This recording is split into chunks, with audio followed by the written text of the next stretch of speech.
नमस्कार विद्यार्थी। BA part second subject geography.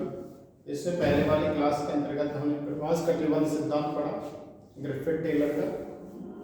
इसके अंतर्गत हमने देखा था कि टेलर ने माना था कि विभिन्न मानव प्रजातियों का प्रवास है वो हुआ है। कैसे प्रवास हुआ है कि सर्वप्रथम मानव प्रजातियों की जो उत्पत्ति है वो मध्य एशिया में हुई थी। मध्य एशिया में कैस्पियन और अरल सागर का जो सीमावर्ती भाग है उसमें। उसके बाद जैसे ही एक नई मानव प्रजाति उत्पन्न हुई उसी क्षेत्र में, वो वहां पर रहने लगी, कुछ समय तक वहां पर निवास किया। लेकिन दूसरी जो मानव प्रजाति उस क्षेत्र में उत्पन्न हुई तो उसने पहले वाली मानव प्रजाति को उस क्षेत्र से खदेड़ दिया, यानी उसको वहां से भगा दिया, जिससे वो प्रजाति है वो प्रवास करके दूर चली गई। फिर दूसरी प्रजाति मध्य एशिया में रहने लगी और एक तीसरी जब मानव प्रजाति उत्पन्न हुई तो उसने दूसरी वाली मानव प्रजाति को खदेड़ दिया। वो प्रवास करके महाद्वीपों के जो सीमांत वाले भाग हैं, किनारे वाले भाग हैं, उनमें चले गए। इस प्रकार जो महाद्वीप हैं उनमें प्रजातियों के कटिबंध हैं वो पाए जाते हैं। टेलर का मानना था कि सबसे पहले निग्रिटो प्रजाति की उत्पत्ति हुई, निग्रिटो के बाद निग्रो आई, तो निग्रो ने निग्रिटो को बाहर की तरफ खदेड़ दिया, वो प्रवास करके बाहर चली गई। उसके बाद आई आपकी ऑस्ट्रेलाइड काकेशियन, ऑस्ट्रेलाइड ने निग्रो को खदेड़ दिया बाहर की तरफ। तो इस प्रकार जो विभिन्न प्रजातियां आती गई, उन्होंने जो पहले वाली प्रजातियों को बाहर की तरफ प्रवास करा दिया और खुद मध्य एशिया में निवासरत रह गए। तो इस प्रकार महाद्वीपों में प्रजातियों के कटिबंध पाए जाते हैं।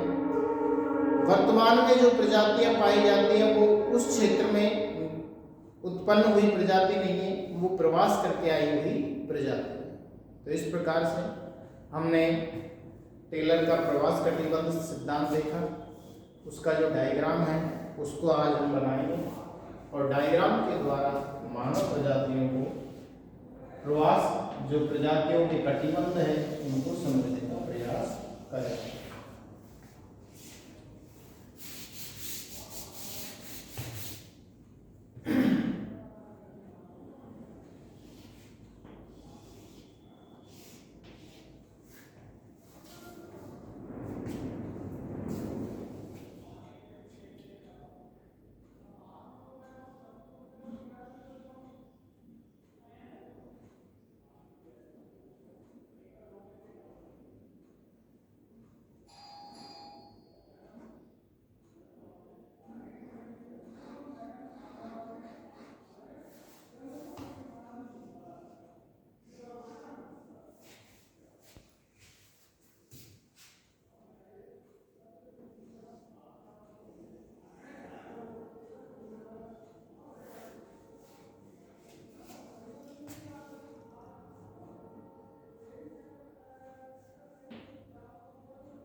ये देखिए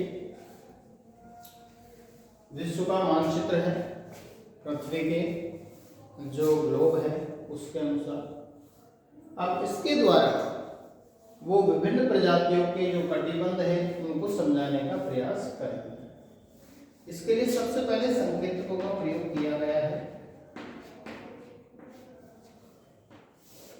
कि कौन कौन सी प्रजाति हैं, उनके क्या संकेत हैं। ठीक है, तो सबसे पहले है इसमें निग्रिटो। निग्रिटो के लिए डार्क,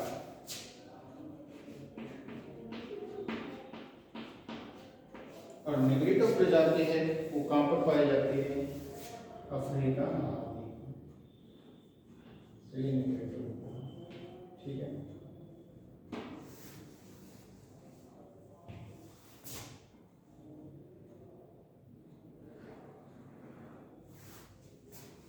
इसके बाद निग्रोई, निग्रिटिको बाद में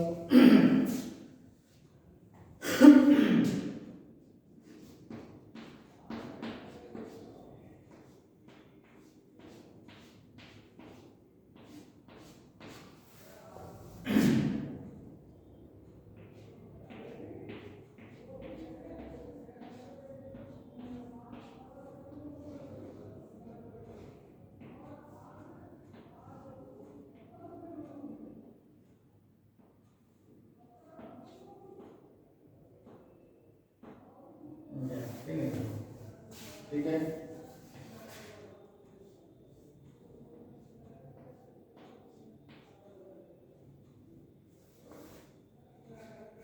निग्रो के बाद में तीसरी जो मानव प्रजाति है वो है आपकी ऑस्ट्रेलिया।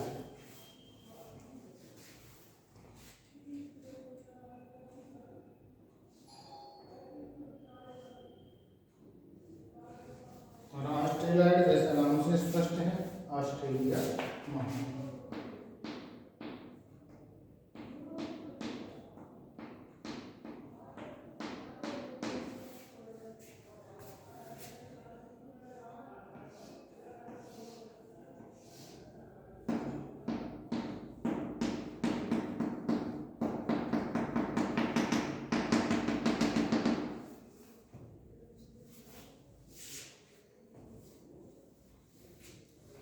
इसके बाद में भूमध्य रेखा,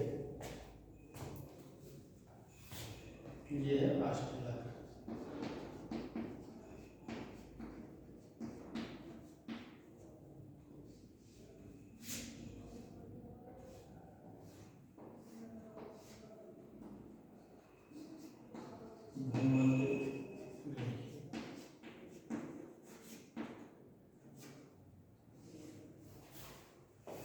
भूमध्य रेखीय जो मानव प्रजाति है वो भूमध्य रेखा के आसपास वाले क्षेत्रों में, अफ्रीका महाद्वीप,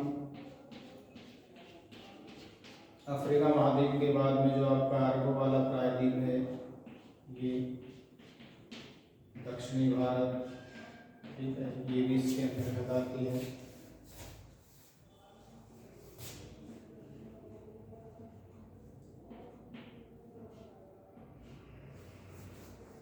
इसके अलावा यूरोप महाद्वीप के जो उत्तरी भाग हैं,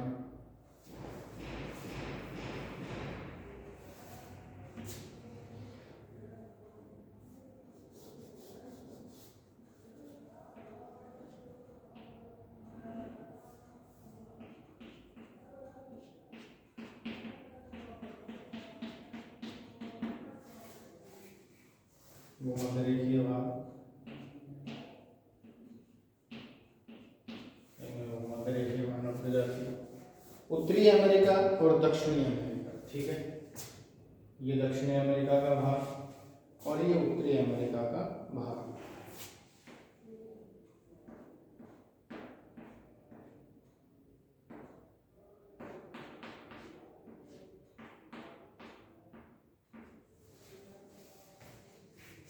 ठीक है, इसके बाद है आपकी नार्डिक।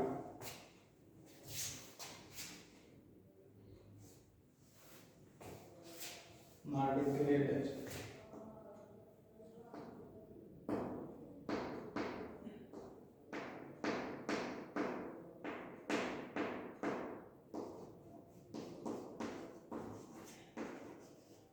नार्डिक।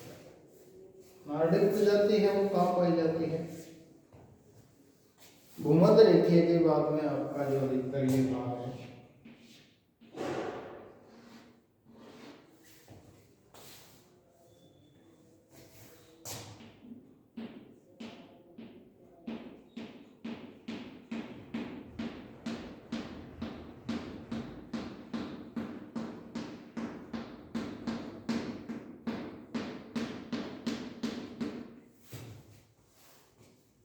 हो गई पूरी की पूरी। इसके अलावा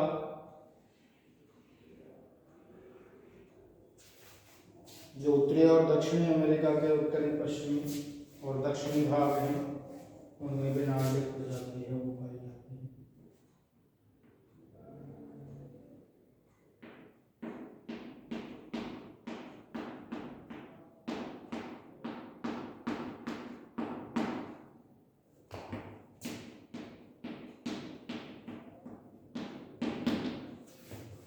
ठीक है।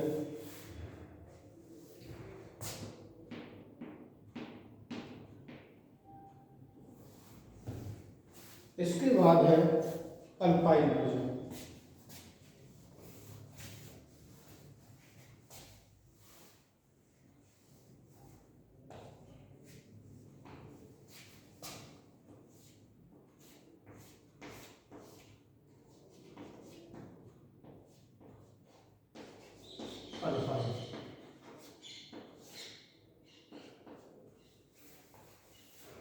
अल्पाइन जो प्रजाति है वो पाई जाती है आपके मध्यवर्ती एशिया का जो भूभाग है।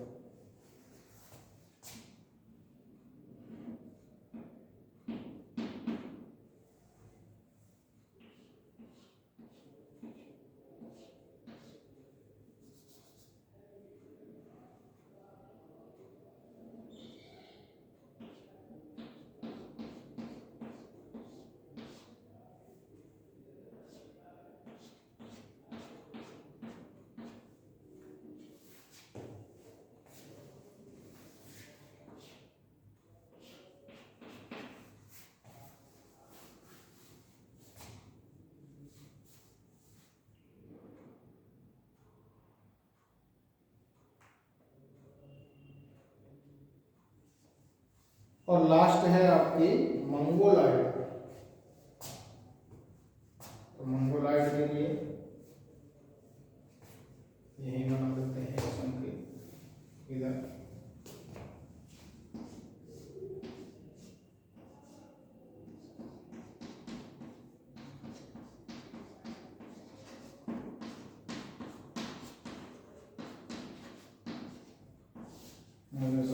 से स्पष्ट है।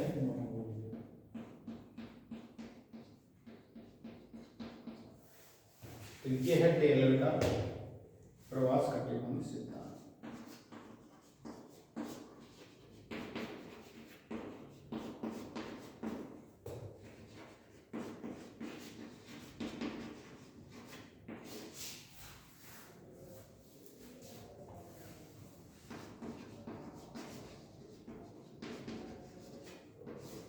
ठीक है। तो इसके आधार पर उन्होंने विभिन्न प्रजातियों के जो कटिबंध है उनको स्पष्ट करने का प्रयास किया कि विभिन्न प्रजातियां हैं वो महाद्वीपों के किन किन भागों में कहां कहां पर किस किस रूप में पाई जाती है। ये अल्पाइन का क्षेत्र, ये भी अल्पाइन का क्षेत्र।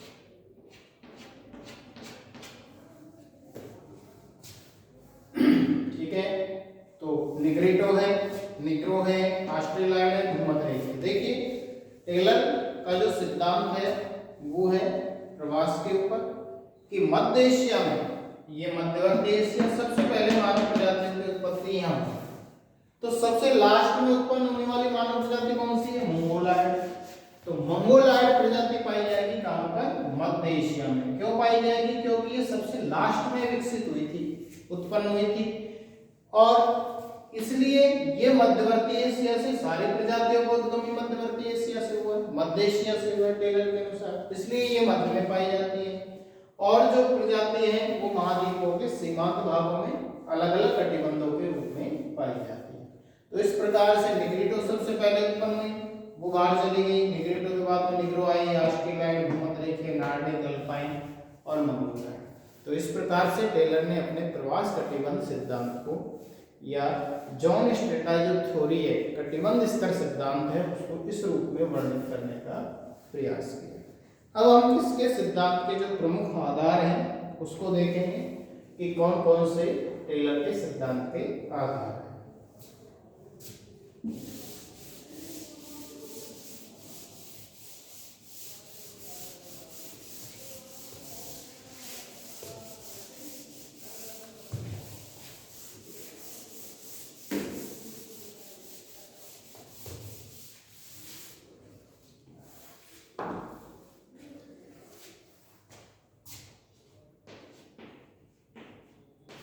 टेलर के प्रवास कटिबंध सिद्धांत के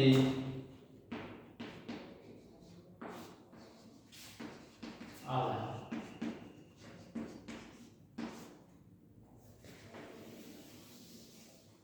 ठीक है, टेलर ने अपने प्रवास कटिबंध सिद्धांत के 3 आधार माने। संक्षिप्त रूप में आप उसका वर्णन करें। सबसे पहला आधार है प्रवास की प्रक्रिया। प्रवास की प्रक्रिया में टेलर ने माना कि सर्वप्रथम मानव प्रजाति की उत्पत्ति है वो मध्य एशिया में हुई है। उसके बाद यहाँ जलवायु में परिवर्तन हुआ और विभिन्न प्रजातियों का स्थानांतरण हो गया। तो ये आधार है, ये है प्रवास की प्रक्रिया। दूसरा है ग्रंथि का सिद्धांत। ग्रंथि का सिद्धांत क्या बताता है कि जलवायु की दशाओं में परिवर्तन होने से मानव की जो विभिन्न ग्रंथियां हैं उनसे स्त्रावित होने वाले रसों में परिवर्तन हुआ, और जब रसों में परिवर्तन हुआ तो मानव के शारीरिक लक्षणों में भी परिवर्तन हो गया। तो ये दूसरा है ग्रंथिरस सिद्धांत। तीसरा है कटिबंध स्तर अवधारणा। कटिबंध स्तर अवधारणा क्या है? जैसे अभी हमने इसको समझा था डायग्राम के द्वारा कि मध्य एशिया से बाहर की और विभिन्न प्रजातियों का जो विस्तार है वो कटिबंधों में पाया जाता है, कटिबंधीय रूप में हुआ है। सबसे जो प्राचीन मानव प्रजाति है वो बाहर की तरफ पाई जाती है, और जो सबसे लास्ट में उत्पन्न हुई थी या विकसित हुई थी वो प्रजाति मध्य एशिया में पाई जाती है, जैसे मंगोलाइड प्रजाति। तो ये है इसके आधार। तो पहला आधार है प्रवास की प्रक्रिया।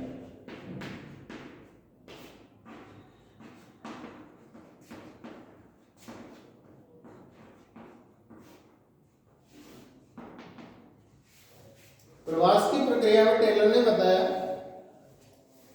कि सर्वप्रथम या सबसे पहले प्रजातियों की जो उत्पत्ति हुई थी वो प्रजातियों की उत्पत्ति हुई मध्य एशिया में।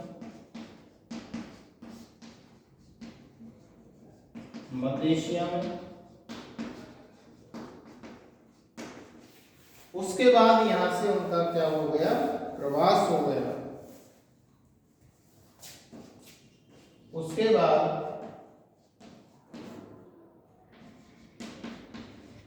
जलवायु दशाओं में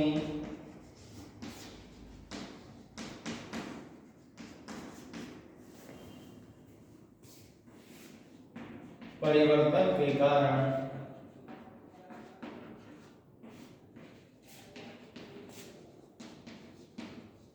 प्रजातियों का प्रवास हुआ,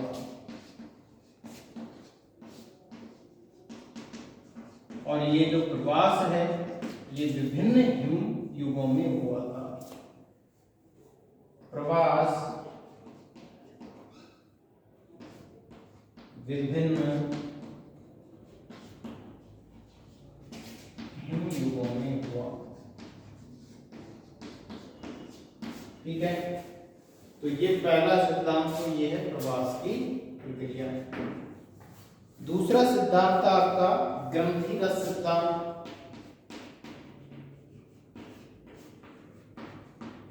और ग्रंथि रस सिद्धांत है, ये क्या बताता है?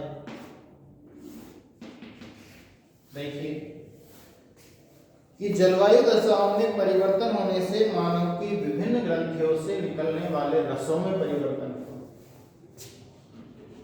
जलवायु दशाओं में परिवर्तन,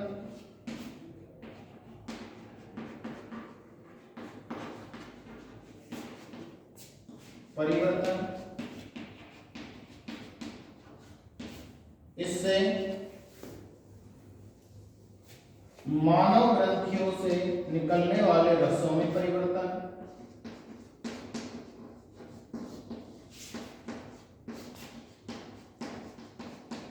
निकलने वाले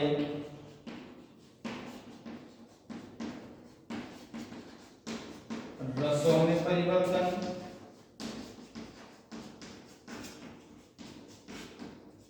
और जब रसों में परिवर्तन हो गया, इन रसों में, ठीक है, तो विभिन्न प्रजातियों में भी प्रजातियों के लक्षणों में भी परिवर्तन हो गया। मनुष्य के शारीरिक लक्षणों में परिवर्तन,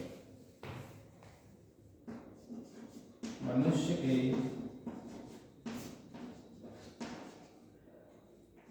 शारीरिक लक्षणों में परिवर्तन।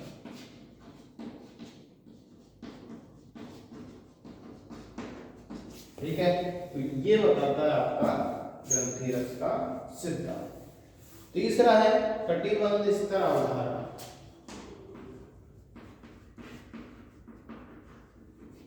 कटिबंध स्तर अवधारणा,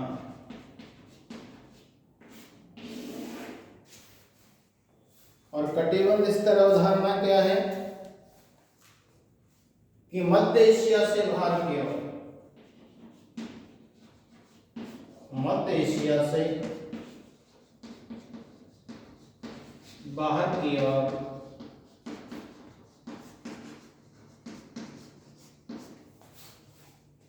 विभिन्न मानव प्रजातियों का विकास, प्रवास,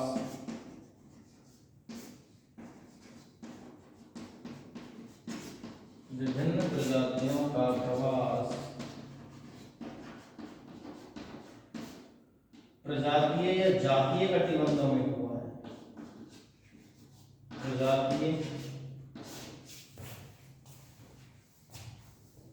या जातीय कटिबंधों में हुआ है।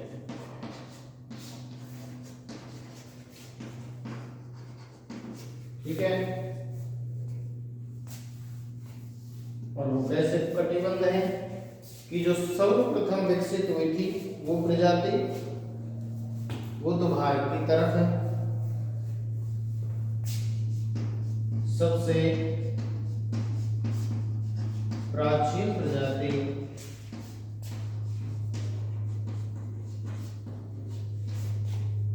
महाद्वीपीय सीमांतों पर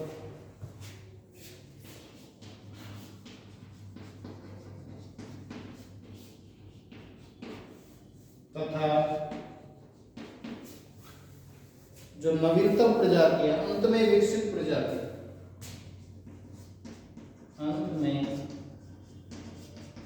विकसित प्रजाति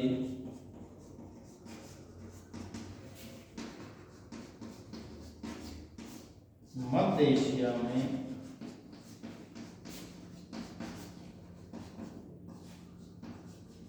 पाई जाती है।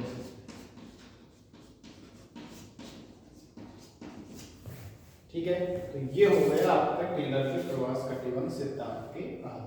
पहला आधार है प्रवास की प्रक्रिया कि सर्वप्रथम मानव प्रजातियों की उत्पत्ति मध्य एशिया में हुई, उसके बाद जलवायु की दशाओं में परिवर्तन हुआ जिससे प्रजातियों का प्रवास हुआ, और ये प्रवास विभिन्न हिमयुगों में हुआ।